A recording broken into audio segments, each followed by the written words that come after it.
Genesis chapter 44. Now Joseph gave these instructions to the steward of his house. Fill the men's sacks with as much food as they can carry, and put each man's silver in the mouth of his sack. Then put my cup, the silver one, in the mouth of the youngest one's sack, along with the silver for his grain. And he did, as Joseph said. As morning dawned, the men were sent on their way with their donkeys. They had not gone far from the city when Joseph said to his steward, "Go after those men at once, and when you catch up with them, say to them, 'Why have you repaid good with evil? Isn't this the cup my master drinks from and also uses for divination? This is a wicked thing you have done.'" When he caught up with them, he repeated these words to them, but they said to him, "Why does my lord say such things? Far be it from your servants to do anything like that. We even brought back to you from the land of Canaan the silver we found inside the mouths of our sacks. So why would we steal silver or gold from your master's house? If any of your servants is found to have it, he will die, and the rest of us will become my lord's slaves." "Very well," he said. "Let it be as you say. Whoever is found to have it will become my slave. The rest of you will be free from blame."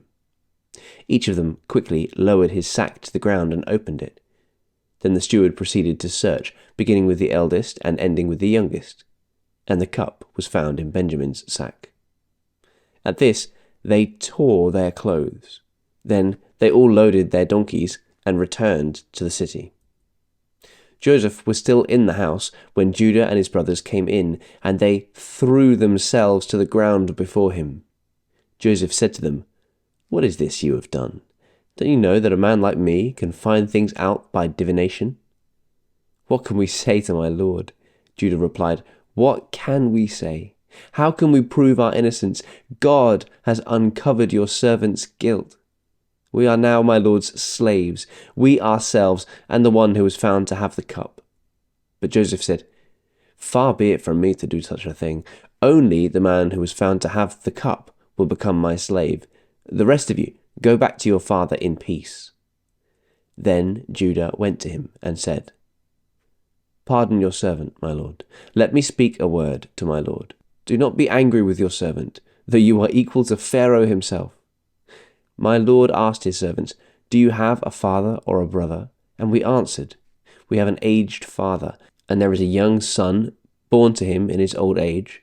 His brother is dead, and he is the only one of his mother's sons left, and his father loves him." Then you said to your servants, "Bring him down to me, so I can see him for myself." And we said to my lord, "The boy cannot leave his father. If he leaves him, his father will die." But you told your servants, "Unless your youngest brother comes down with you, you will not see my face again." When we went back to your servant, my father, we told him what my lord had said. Then our father said, "Go back and buy a little more food." But we said, "We cannot go down. Only if our youngest brother is with us will we go. We cannot see the man's face unless our youngest brother is with us." Your servant, my father, said to us, "You know that my wife bore me 2 sons. One of them went away from me, and I said, 'Surely he has been torn to pieces,' and I have not seen him since. And if you take this one from me too, and harm comes to him, you will bring my grey head down to the grave in misery. So now, if the boy is not with us when I go back to your servant, my father, and if my father, whose life is closely bound up with the boy's life, sees that the boy isn't there, he will die. Your servants will bring the grey head of our father down to the grave in sorrow." Your servant guaranteed the boy's safety to my father. I said, "If I do not bring him back to you, I will bear the blame before you, my father, all my life. Now then, please let your servant remain here as my lord's slave in place of the boy, and let the boy return with his brothers. How can I go back to my father if the boy is not with me? No, do not let me see the misery that would come on my father."